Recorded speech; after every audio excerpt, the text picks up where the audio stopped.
Yo, yo, yo, good morning, good afternoon, and good night. I'm your host, Adrian Conway.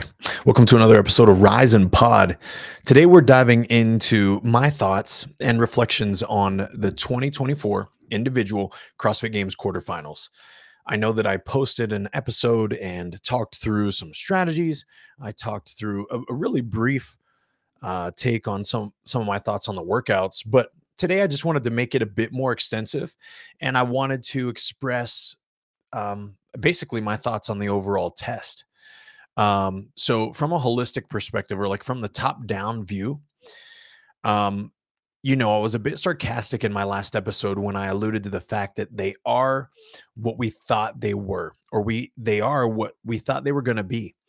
And the reason I say it like this is because all season long, Mr. Castro, Mr. Bosman, CrossFit HQ at large had a theme that seemed to be quite obvious and quite transparent in the fact that they wanted both the open and the quarterfinals to be convenient for affiliate owners.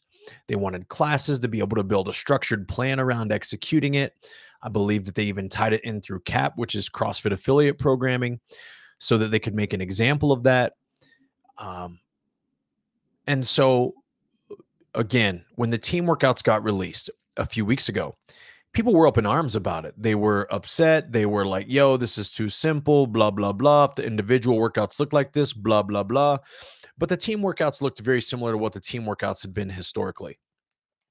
Now, did they want to see ropes? Did they want to see GHDs? I'm sure they did. And I'm sure that as a coach, for some of my athletes, that would have played in their favor more. I'm sure that as a competitor myself, I'd have been like, man, that would have been nice to touch those tools or those testing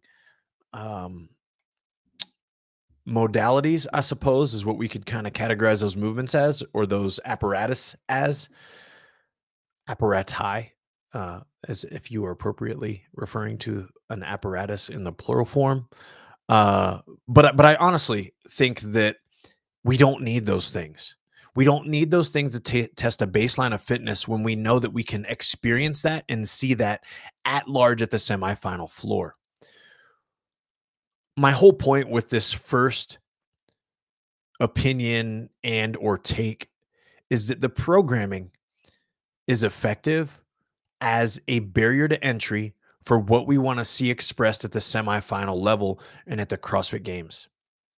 It seems as though the community has these demands or has these requests. And I don't even want to say the Gen Pop, not the athletes walking into the affiliate that are pretty fit and they're RXing the workouts and they're just like, yeah, I'll throw my hat in the ring at quarters. But it's the elites and a lot of the camps and a lot of the coaches who are complaining, who have problems with the test. It's the people who think that they are commentators in our space, the people who have opinions and have a good solid reach on their voice. They seem to be some of the loudest and some of the biggest complainers. And there's nothing wrong with that. Everybody got their own opinion. It's all fine. It's all dandy. But these tests are thorough. These tests are, again, a barrier to entry. And as the season continues to unfold, we will see how strong these athletes are in a one rep or multiple rep complex. We will see how skilled they are in the more complex gymnastics, like the handstand walking, or the freestanding handstand push-up, or the handstand hold, or the L-sit, and the legless rope climb, and the seated legless rope climb. Perhaps a low ring muscle up, right? Like there are a lot of things, pirouettes on a box, handstand walking over obstacles. These are all things that are very easy and very convenient to test at a semifinal in a games type atmosphere.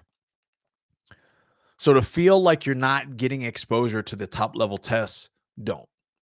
Because we'll see the people who matter doing the tests who matter on the floor. Now, I'm not saying that you don't matter if you don't qualify. I got athletes who won't qualify this year. Their fitness simply isn't where it needs to be. But here's what you won't find. You won't find me making excuses for them. You won't find me making excuses for me. You won't find me complaining about the test because we're simply here to take it. Like when I signed up for this sport, when I fell in love with this methodology, I submitted to the fact that this was a part of it, the unknown and unknowable.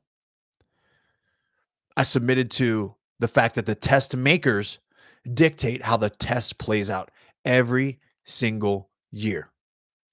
Do I want it to be predictable? No. Do I want it to be structured so that I always know what movements are going to be tested when? No.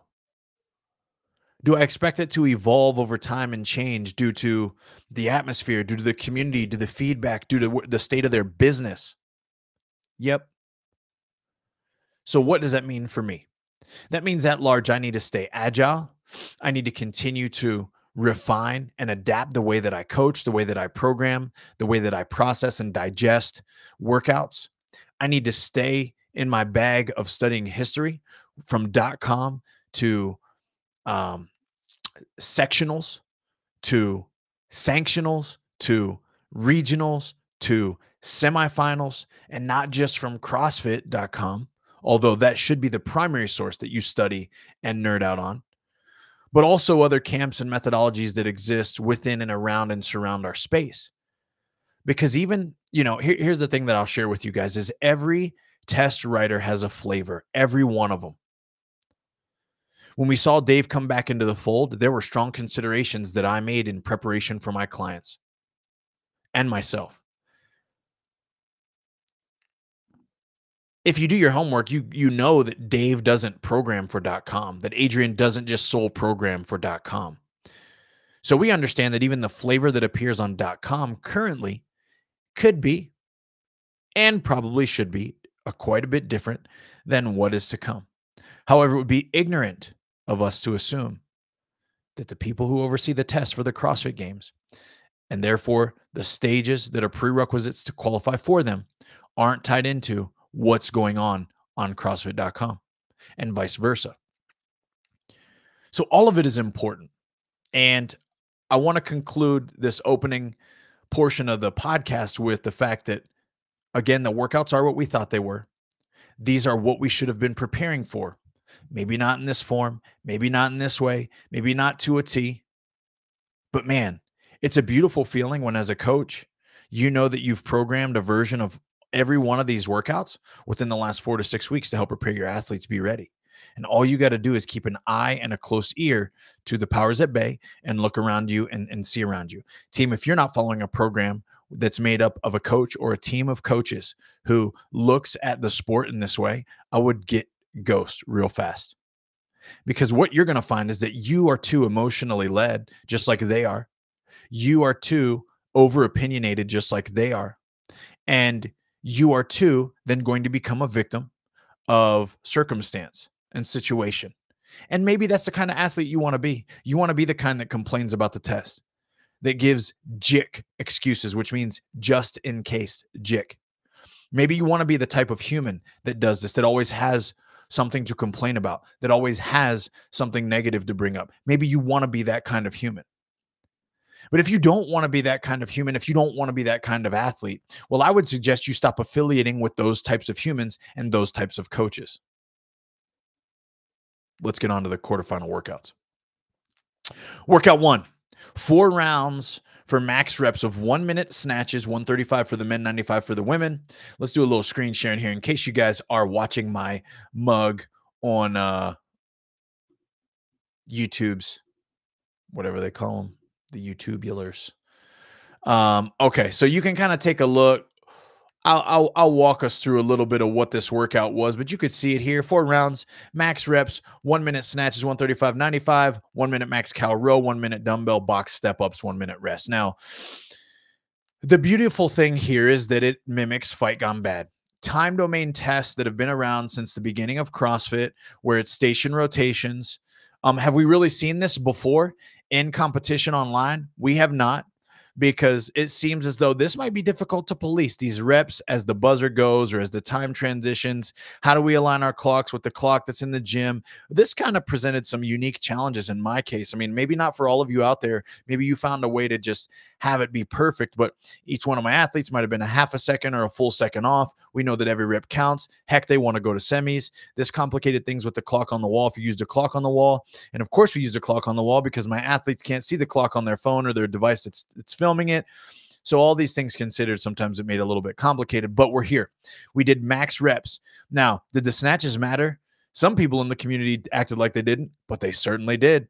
You couldn't just slough the snatches and them not matter. Not if you were fit enough to actually have a chance to go to semifinals, of course. If you were just jerking around with some of your buddies and you were having an opportunity to just kind of see where you were could fare, there was a chance that you could completely slough the snatches and then go ham on the calorie row and the step ups and still have a competitive score with some of your jaw jacking buddies at the gym. But not the real dogs. They were snatching, they were rowing, and they were stepping up. Now, there was a unique strategy here that had to be deployed, however. You had to meet yourself where you're at.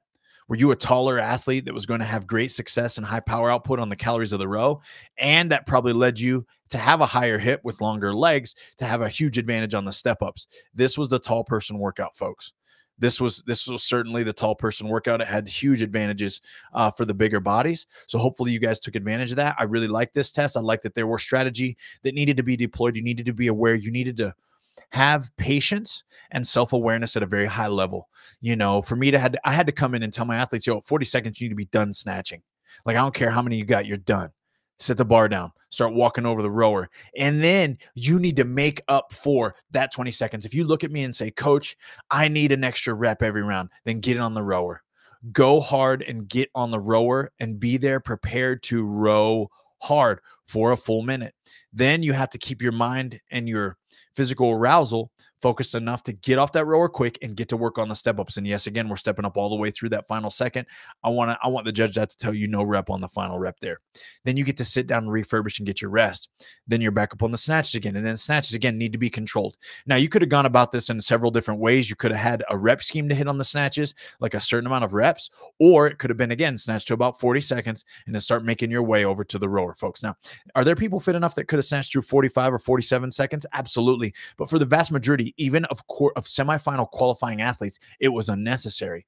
You could have maximized your score by getting more calories and more step ups in a shorter amount of time than it would have taken you to get only one more snatch each round. So have that in the back of your mind. You everyday athletes that are thinking about this, you quarterfinal athletes that were on the cusp, were you getting this kind of leadership? Were you getting this kind of advice going into a workout like this, because this is what you needed to be considerate of? But I love that we got the station rotation because of the simple fact that you know, we're looking at an OG old school 3-to-1 work to rest ratio style conditioning test, and I really enjoyed it because of that. So workout 1 was a great one for me. Loved it. On to workout 2. What do they got for us? And of course they got the most devastating physiological and psychological test that many people have ever experienced in their entire life. And I just want to give a shout out to Drake Lewis. I have a psycho in my camp who he did this workout twice in the same day.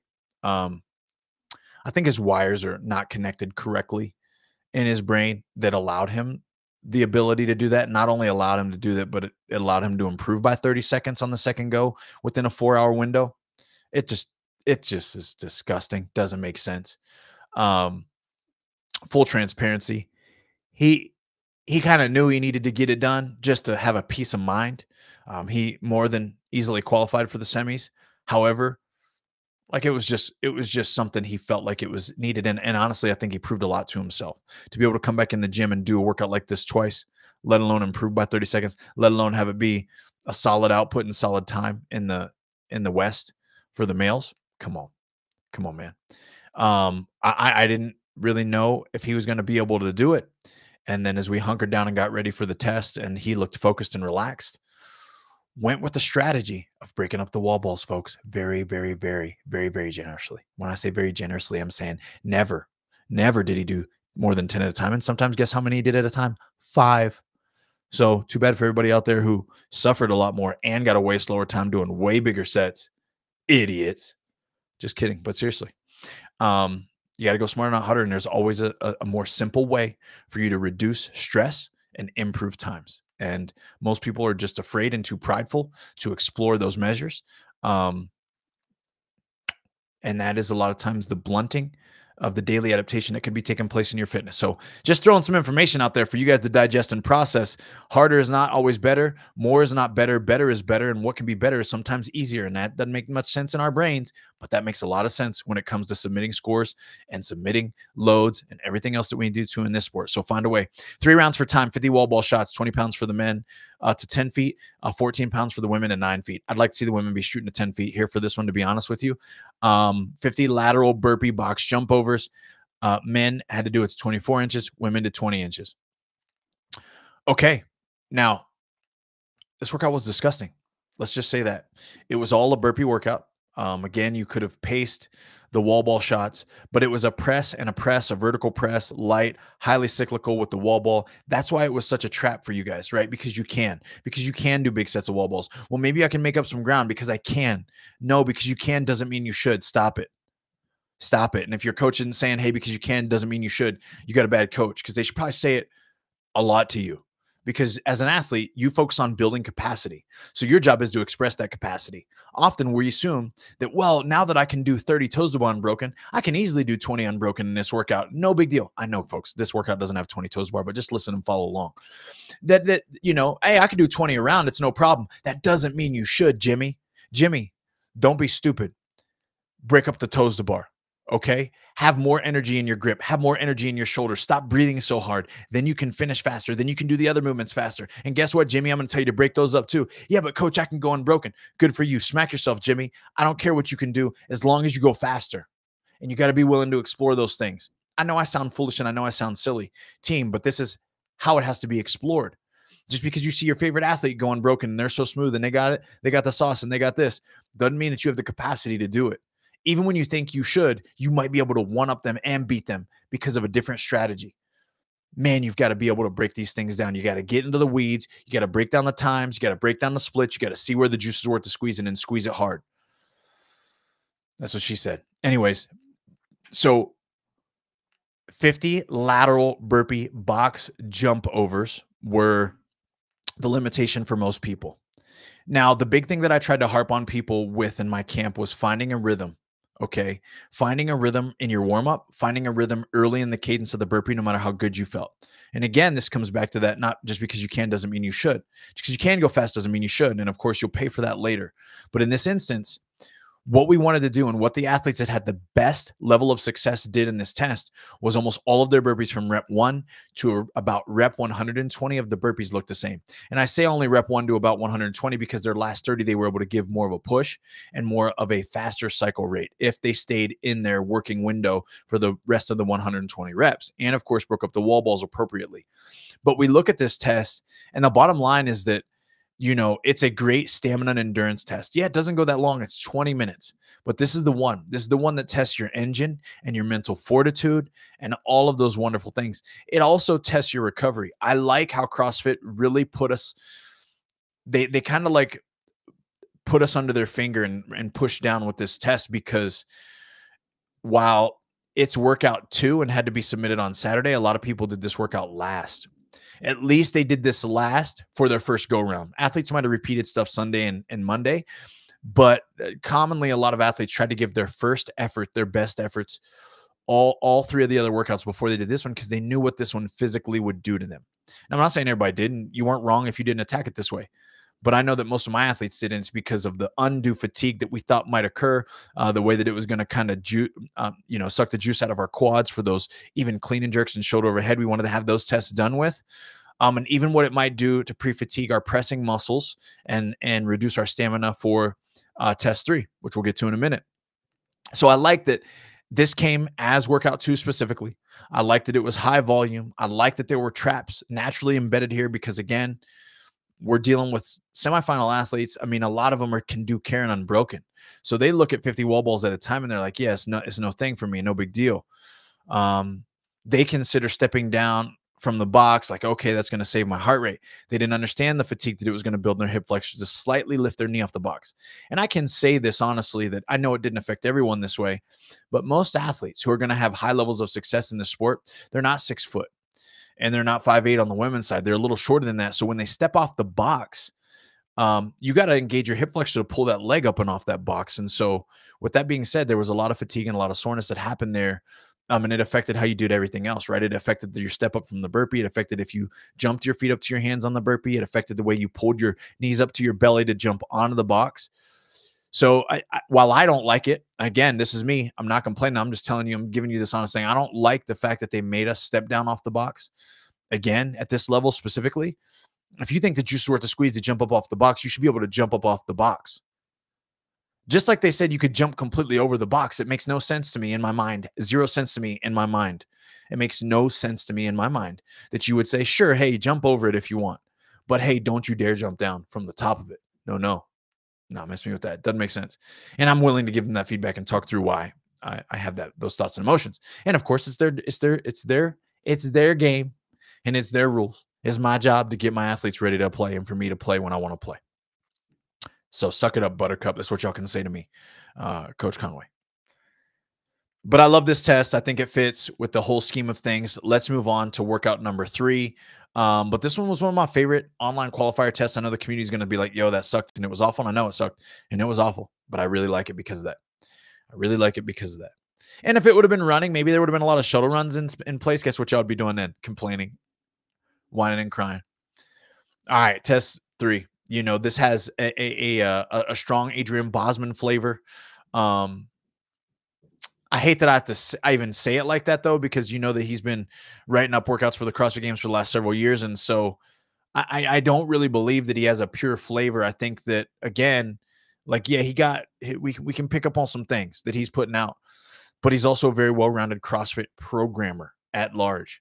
I could say the same thing about Dave. Like that last workout right there, that to me, that got Dave flavor on it. That got the clean and jerk, building in the ladder to 245. That got Dave flavor on it, right? Like all those things that seem to be a little bit more on the like, hey, this is absolutely miserable and disgusting.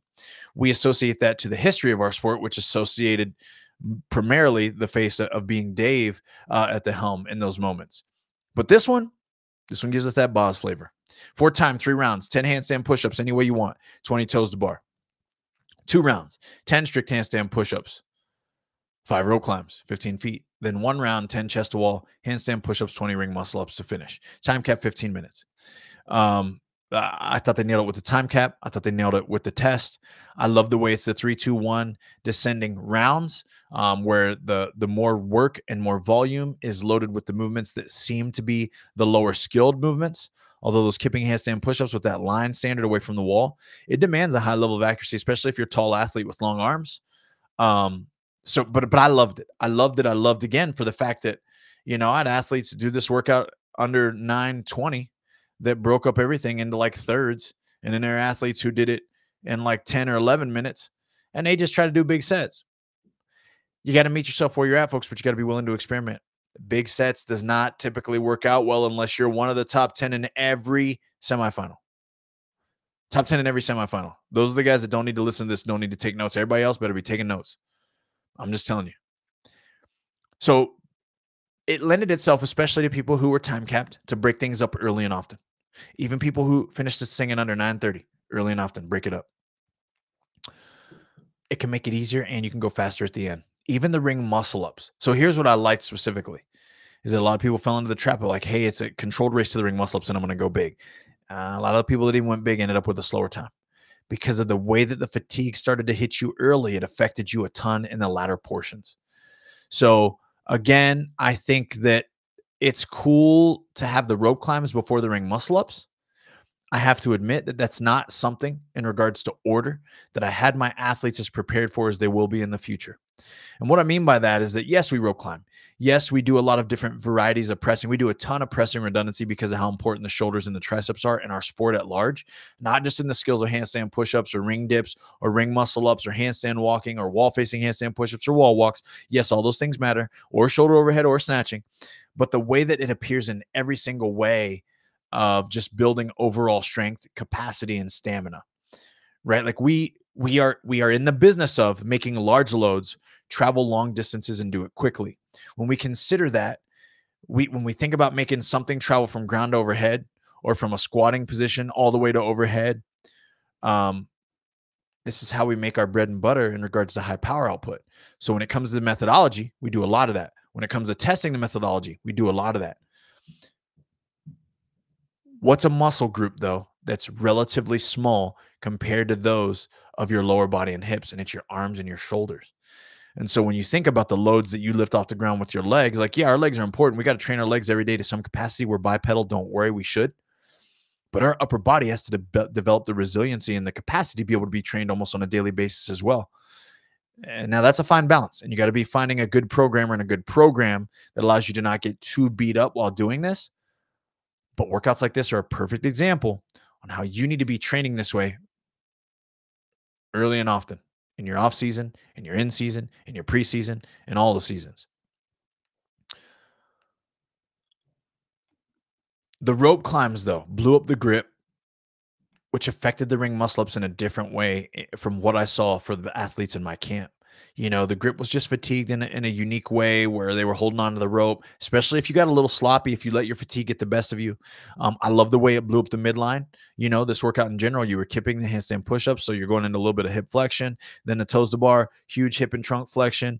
Then we go to rope climb, huge hip and trunk flexion if you're climbing it efficiently. You know what I'm saying? And then we got into the muscle up, which we need all of them midline stabilizers for the muscle up, especially if you tend to let your feet rise a little bit on the high side. Your trunk flexion is even more exaggerated. If you keep your legs lower and you're a little bit more efficient there, you got a longer torso, it's a little bit easier for you to keep your feet low and just kind of sit up through. But the higher that your feet get on that ring muscle up transition, the more that you have to actually fight against the resistance of your legs being high already. And that's just going to build more fatigue. So there were a lot of cool things about this workout that I like. But again, I thought it had its place. No load here. Hardly any lower body in regards to building fatigue. But a whole lot of pressing and pulling, folks. A whole lot of pressing and pulling. And some of these times that are out there for this test are so impressive. It's crazy. On to the finale. Workout number 4. And you're like, but wait, don't you think there should have been more tests? Don't you think we should have had more of a thorough test, Coach Conway? And my answer is no. I think this was extremely thorough. I think if you go look at the standings, if you go look at the results, if you go look at the top 10 in every semifinals, like those are the people. Those are the people who are the fittest. You had a few more tests. Those are still the people. And you look at the bottom 10 and do you say like, well, what if we add another test in? That's going to shuffle things up. And I'm going to say, yep, they're just not that fit. And you're like, well, they're only taking 40, coach. And I'm going to say, yep, they're just not that fit though. You see, because the top 10 handle such business in building capacity and have a history in the sport and have the necessary training physically, mentally, and preparation that the test doesn't dictate their outcome. Every athlete, myself included, our biggest goal and obstacle has to be that we can't be tested out of something, that you can't write up workouts to get me out. You can't get me out of the top 10. I don't care. What do you want to do? Throw the workouts out there. If you think about what the Hopper model is, and if you guys haven't signed up for your level 1, I encourage you to sign up for your level 1. I teach level 1 seminars. I can help educate you on what CrossFit is, what fitness is, what we're actually testing for. It will help you understand the nuances of why it's important for you to have this baseline understanding of this actual methodology that you think that you're playing. Some of you guys are playing the sport and you don't even actually understand it at its root. You don't even have your level 1. You don't even know what CrossFit is by definition. And I ain't saying just constantly varied functional movements executed high intensity, but then the aspects that help us refine and define that definition in itself. You don't know what fitness is. You don't know what training at thresholds actually looks like and how it should be applied at the affiliate level and all the way up to the elite competitor. These things are all taught at the level 1. Go sign up for your thing.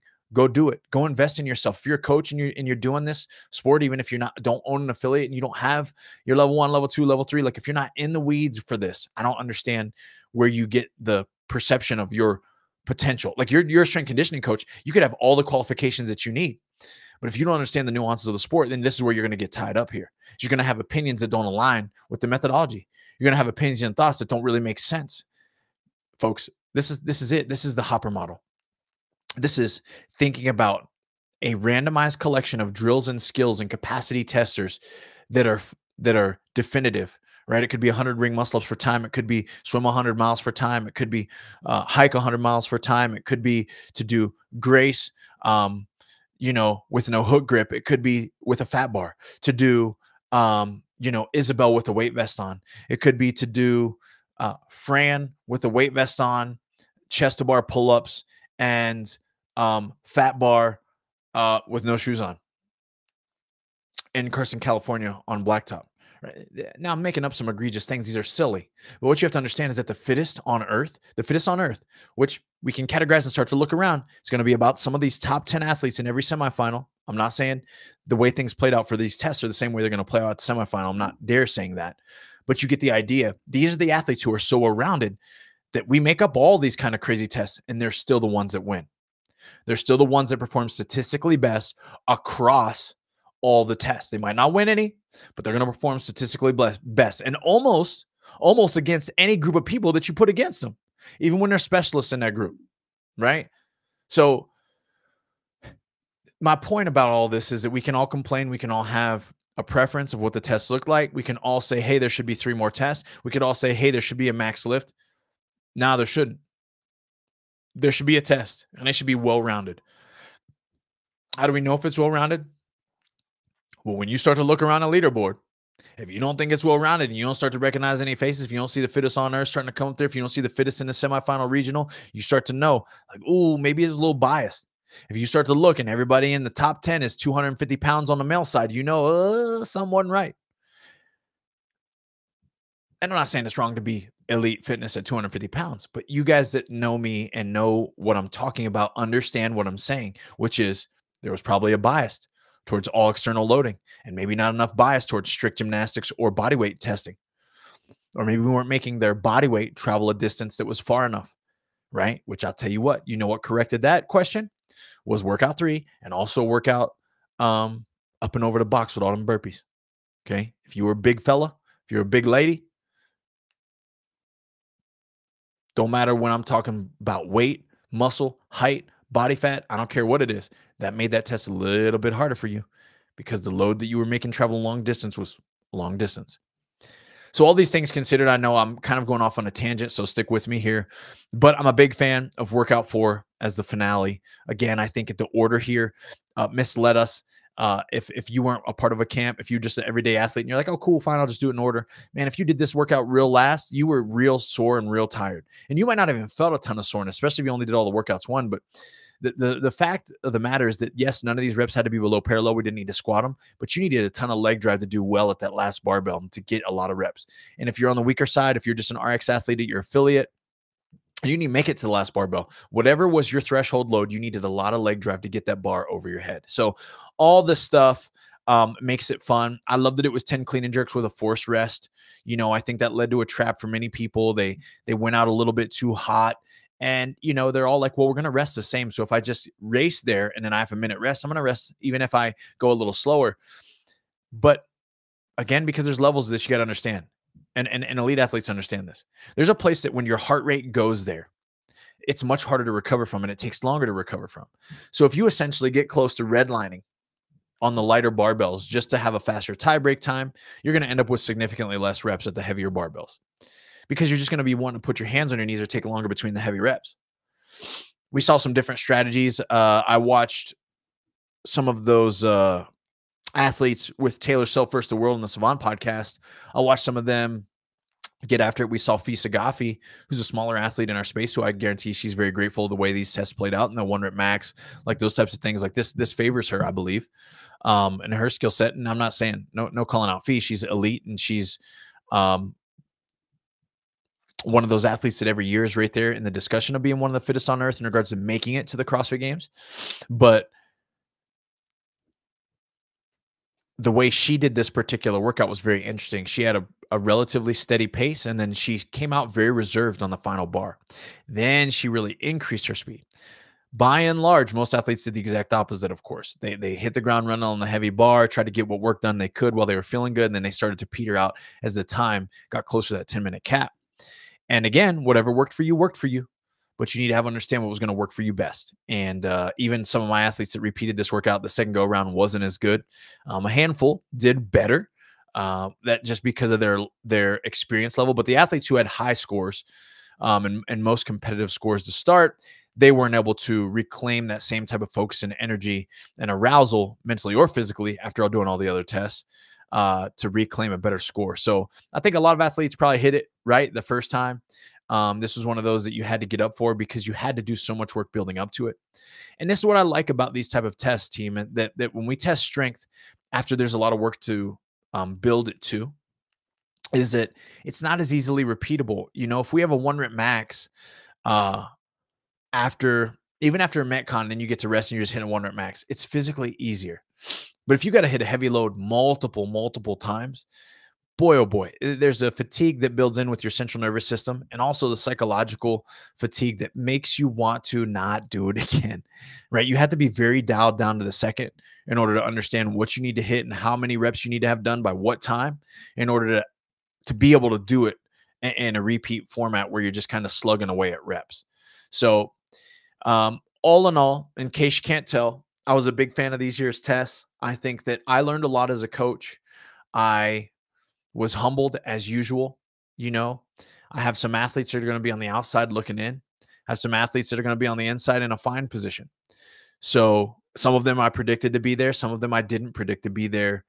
Or some of them I predicted to be there and more of them I predicted to be there. But it all depended on what some of the tests were.